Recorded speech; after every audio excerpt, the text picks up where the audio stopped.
glory. This is the day that the Lord has made. Let us rejoice and be glad in it. I want to thank our sponsors for the Good Morning Show, Helping Hands That Feed the Homeless. They will have an event on November 4th at the Marriott in Killeen, and you do not want to miss that. It's going to be a beautiful banquet, very luxurious, and we're going to honor those who volunteer in feeding the homeless. So make sure you check them out. Also, our other sponsor, which is the Queen Esther Debutante, a female mentorship program to help guide our young girls into delicate, wonderful women who are ready to take on the world. So if you want to sponsor them and donate to those causes, you can always contact me, Priscilla Mack, on my Facebook page. And today we have a guest all the way from Austin, Texas. And his name is Danny. Danny, give us your full name, please. Hi, I'm Danny Matson. Danny Matson is a photographer and a video game animator. So we have our technology today, but he's going to give us some tips about visuality and how we come forth before the camera, because he sees it all behind the scenes there, don't you, Danny? I'm sure. Yes, I do have that. I have a good seat in the audience, that's for sure. Okay. So I have the zoom lens, so I see up close if I need to. Yes. Tell us about your journey as a photographer. Well, I started as I was an artist, and I drew and I paint a lot all through college and everything. Photography was always something I was interested in, and so I probably had the hobby for very many years, and then like later in life, I kind of fell back into it, and I got a really nice camera, and I got into the technology of it, and I really learned the inner workings of it. And my what I enjoy about art is sort of mixing the technology and art, and so I love sort of the technical stuff about the camera, and then I also love the art side of it, and bringing those two things together is sort of a passion of mine. Okay, what I'm hearing is that you turned your hobby into a business for yourself. Yes, indeed. Mm-hmm. I've been kind of lucky that I get to do what I enjoy. Amen. And so some of the things that you do is weddings, portraits, models, and events.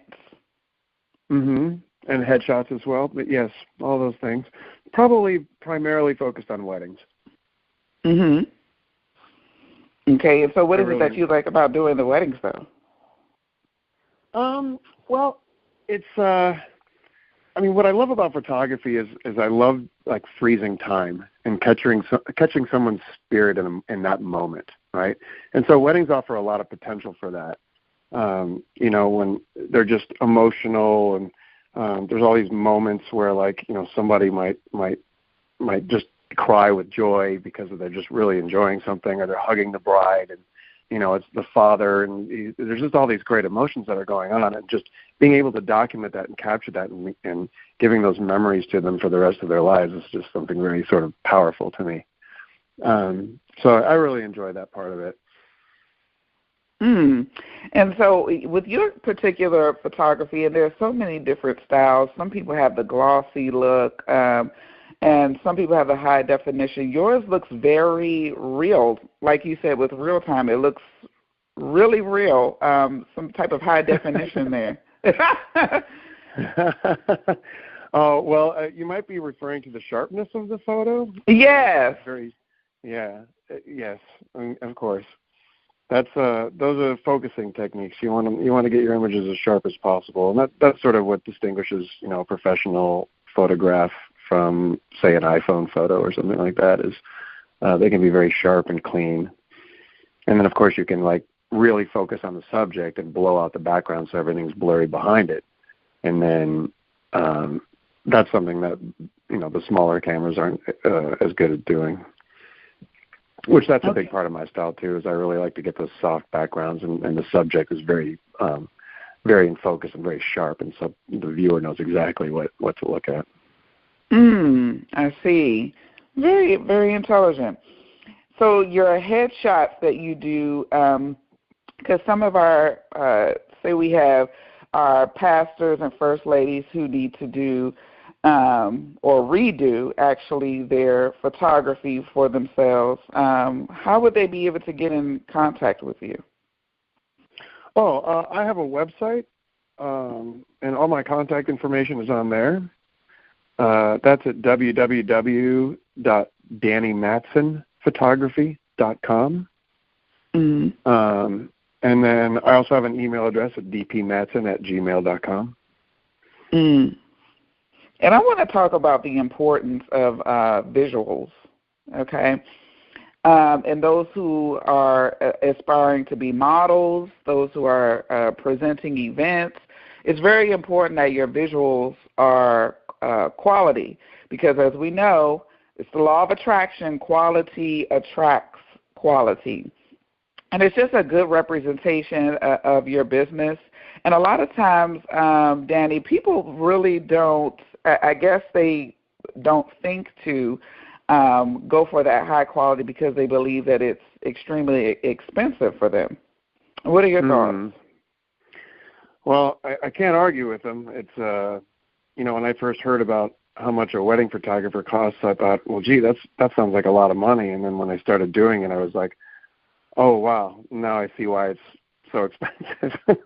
Mm-hmm. It is an extraordinary amount of work. I will shoot somewhere in the neighborhood of 1,000 to 3,000 images in a single wedding, and then having to go through all those images and cull them and edit them and do all that is that's a lot of work. So it is expensive. But in the example of a wedding, what the one thing that you're actually going to keep for the rest of your life is your photographs.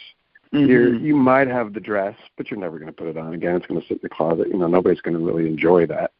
You might have a piece of cake in your freezer, but other than that, all you have is your memories, and those photographs will really bring back those memories. There's nothing that'll keep a memory more pure than a photograph. And so, and then when you talk about the other kinds of things like marketing yourself as an actor or as a business, everything's online. Everything's online now. Everything's visual. So, it's very important to have a very professional. I mean, you have no idea how much Apple spends on every little, thing that they do on their website. And so, the more professional and the more, I'd say, expensive looking your photographs look, I'd say that certainly gives you a step up. Okay. And I'll have some of his photography on my page, Priscilla Mack, and then it will direct you to his business page. And you'll also get to see his photograph, which is important, I believe, when choosing a photographer, their own photography, their profile picture, okay? You can't have we'll just say it because we're all family here. Well, you can't have a raggedy profile picture and believe that that is going to attract quality clients, because they're going to look at that. And the thing is, I have come across so many people that are doing events or aspiring to be models or wanting portraits, headshots, wanting to do a business. And their business model, their talent, and everything is A quality. It's just that one piece missing. We can't see it. And so this is the way that we can see it. Even if you do like one photo shoot for just a startup a year, then that will be able to take you far. So at least you have enough graphics on your site or wherever need be in order to go forth. And especially with weddings, I mean, that's a no-brainer. You definitely want to invest in the best for your big day. Mm-hmm. And so when you talk about weddings, do you also do like behind the scenes, not just the wedding part, but the getting dressed, like the bridal party and the groom? Oh yeah, absolutely. I actually do. I keep my weddings low as to how many I do a year, because on every wedding I focus a lot on sort of the whole week I'm more or less thinking about that wedding and planning that wedding. I'm there actually at the rehearsal, and then I'm probably one of the first people that show up on the day. And I'm getting the bride's getting ready, the groom's getting ready, running around and getting shots of like where the reception's going to be when it's all clean and everything's set up, and where the dinner's going to be, and getting all those presentation shots of the grounds and all that kind of stuff, and more or less preparing. So yeah, it's I capture it all from pretty much the start to finish. And now it's getting pretty popular is to do engagement photos, and to hire a photographer to actually kind of, hide in the bushes from far away while you're proposing, and when she says yes, to capture all those moments, and she doesn't even know you're there. That's a really great thing to do nowadays. It's getting pretty popular.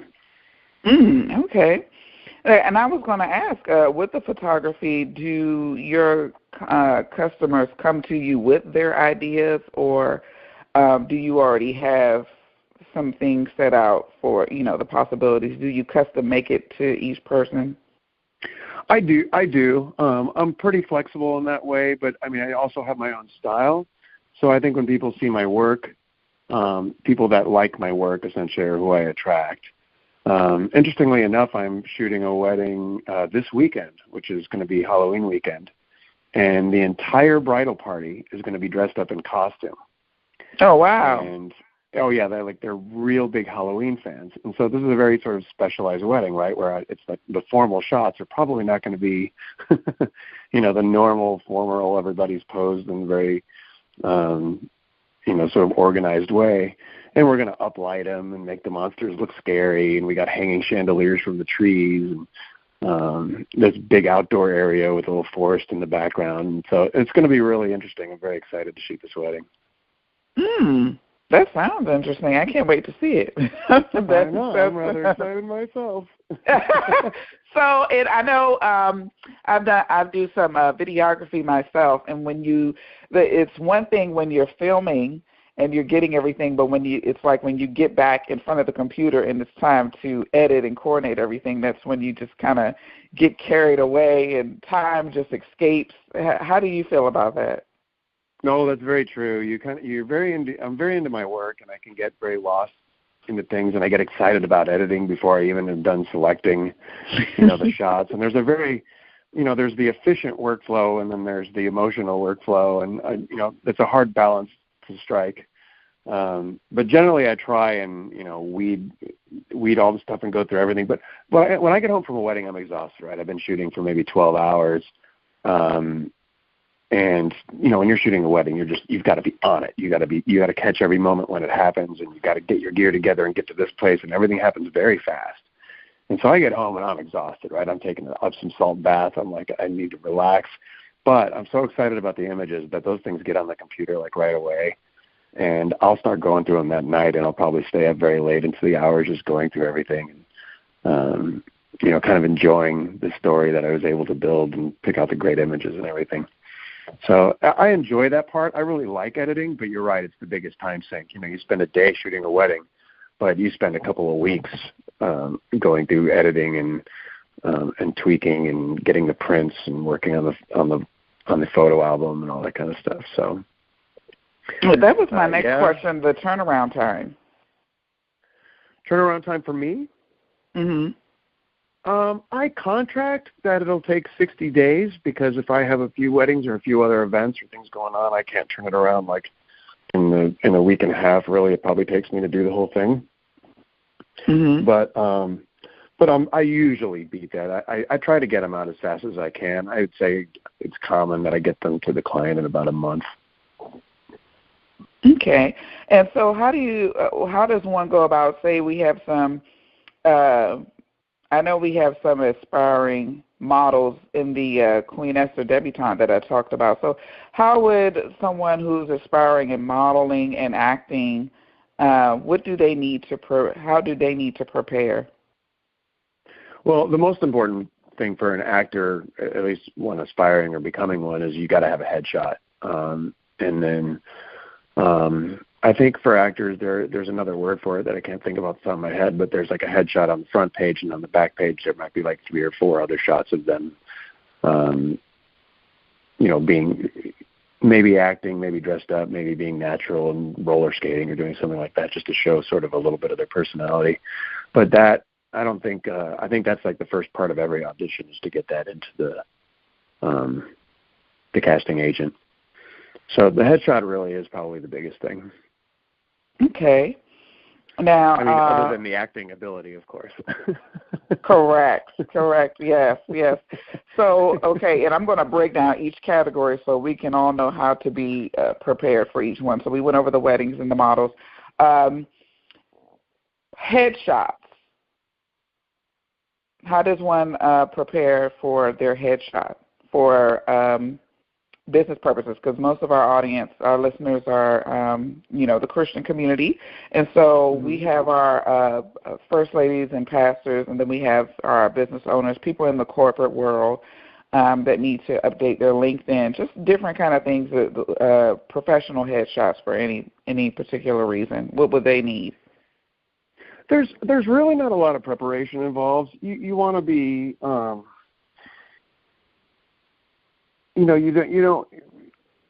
you probably want to eat healthy that day, be in good spirits that day, and not be stressed. And so go early to your appointments and all that kind of stuff. And just, you want to be feeling good, and you want to be comfortable with the photographer. When you should probably talk and meet with the photographer before you pick who is actually going to do that for you.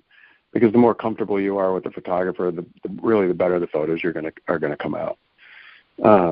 But as far as a headshot, you want to wear something that's not too busy for your top. You're going to get a little bit of the shirt in there or the top, and so you don't want any super bright colors or super busy patterns. You don't want anything distracting because your face is the subject, and so you usually don't want white. So usually something that's a solid, and that's sort of a neutral or medium-toned color is a good way to go. But mostly the photographer handles everything else. And usually when we're working on a headshot, we're getting you comfortable, and we're taking the first few shots, and we're talking. And it's mostly about trying to get your personality out. And so we get a little bit of personality out. We get you feeling comfortable in front of the camera. And a lot of sort of getting the good shot happens when you're here. I like what you said about the busy colors. I know in television we're taught to not wear patterns in front of the camera. Solid colors come through best. And like you said, having a good day, because with your headshot, it's going to be all up in your face, so your emotions are going to come through in your eyes. You'll have a beautiful picture, but you don't want to look crazy, so make sure that you take a woosah, get to know your photographer, so that the photographer can be able to capture those glimpses of you, the best of you as well. Now, one of my things, and we have a lot of women listeners here, and you're a male.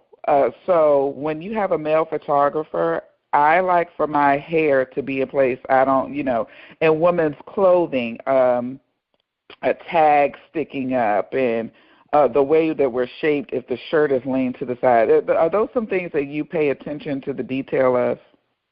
Oh, absolutely, yes. I was a life drawing artist for many, many years, where I would draw people all the time, and you're looking for all those kinds of details. And so, attention to detail is probably one of the most important things when it comes to that kind of stuff. Otherwise, you got to spend a lot of time in front of Photoshop, trying to clean it out or cut it out. So I'm always looking for sort of like making sure I'm not cutting off hands, or making sure the hands are posed right, or making sure there's not the weird wrinkle or a weird hair out of place that you're not noticing. And so I'll commonly, come back to the model and say, fix your hair in the back a little bit and kind of shake it out, or pull your shirt tight, or put your weight on your back foot, everything to make you look as the best that I can make you look. Okay. But usually those details are, I would say, the smaller, the less of my worry. More, I want to really get your personality out and get what comes out of your face, and the emotion and the character of you is really what I want to capture. And I'm not too worried about the subtleties, but at the same time, I make sure that there's nothing, distracting or nothing jumping out at me. Mhm. Mhm. Okay, and so let's talk about events and how a person should prepare with their events when you go in. Because I know sometimes I've gone and you have to try to talk to the person who's coordinating it, but they're already busy. So how do you go about making sure that you capture the events that the person needs in order for there are certain shots that have to be taken for certain events so that the story could be told properly? Yeah, most events, they kind of unfold naturally, so they're not giving me too much direction there. But usually what I do is, I get as much information before the event as I can, and if I can walk through the event space before the event, that's really helpful too. There's several times where a photographer has to show up to something that he has no idea what he's going to walk into, and so he has to bring all the lights and the flashes and be prepared for anything. But the more prepared you can be ahead of time, the better. So I'd like to get to the space maybe a day or two before and kind of see what they're shooting, what the situation is, and as well as get all the information from them on what's important to get. Usually, it's capturing sort of kind of everything. You want to capture the people having a good time, and you want to capture whether they have music there or they have, really anything. Fashion show. You want to make sure you got the times right, and you're going to have your lighting equipment there at the right time and all that kind of stuff. But yeah, I guess that's all I got on that one. Mhm. Mhm. And so, with the weddings and the portraits and branding, it looks like this service could be used on multiple levels. So, though everyone can't wait to see your work, how clean and clear it is, and then again, you all will get to see Mr. Danny, Brother Danny, because this is a Christian, so we're going to turn you into Brother Danny today. Okay. Awesome. I love it. And he is going to be on the Priscilla Mack page, and once again, you'll see his photography and his work there, and we'll keep in touch with him. Again, go ahead and reach out. You travel. Do you travel with your photography? I don't do a lot of traveling yet. I used to do travel photography as a hobby, but I've learned I really enjoy shooting people.